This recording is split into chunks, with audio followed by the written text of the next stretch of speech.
Inaresto ng Regional Highway Patrol Unit 11 ang isang tricycle driver matapos mag-amok at pagbubutuhin ang opisina ng City Transport and Traffic Management Office sa Davao City.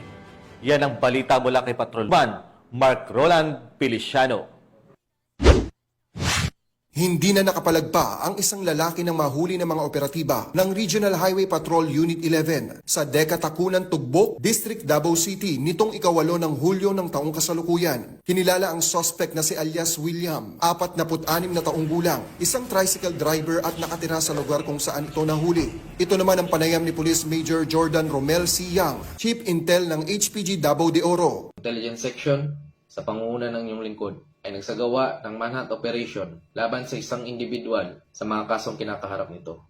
Nung siya ay nag-amok at pinagbabato ang opisina ng City Transport and Traffic Management Office o CTTMO sa kadahilanan na inimpound ng kanyang ginagamit ng motorsiklo. Ang ilalaman ng mga kasong ito ay malicious mischief, alarms and scandal, illegal possession of bladed, pointed, and blunt weapon, illegal possession of deadly weapon, docketed under criminal case number 23-05125, 23-05126-CR, and 23-05127-CR na niligdaan ni Honorable Shane Ann Ramos Basco, Presiding Judge, MTCC 11th Judicial Region, Branch 2 ng Davao City noong June 20, 2025 na may kaukulang kampiyansa na 3,000 para sa malicious mischief, 3,000 para sa alarms and scandal, at 6,000 para sa illegal possession of bladed, pointed, or blunt weapon para sa kanyang temporaryong kalayaan.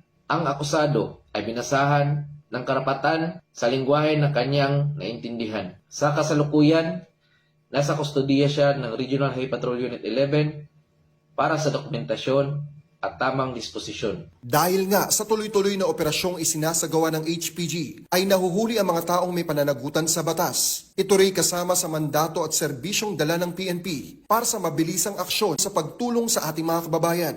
Asahan niyo po na patuloy kaming magbibigay ng agarang serbisyo at re-responde upang hulihin ang sinuman na gumagawa ng krimen at upang mapanatili ang kapayapaan at kaligtasan ng ating mga kababayan. Kami ang Guardian of the Highways, ang kakampi nyo sa kalsada na patuloy na magbibigay ng serbisyong HPG dahil dito sa ating bagong Pilipinas. Ang gusto ng pulis, ligtas ka. At sa iba pang balitang serbisyong HPG, tumutok lamang sa aming YouTube channel at Facebook page na Police News Network.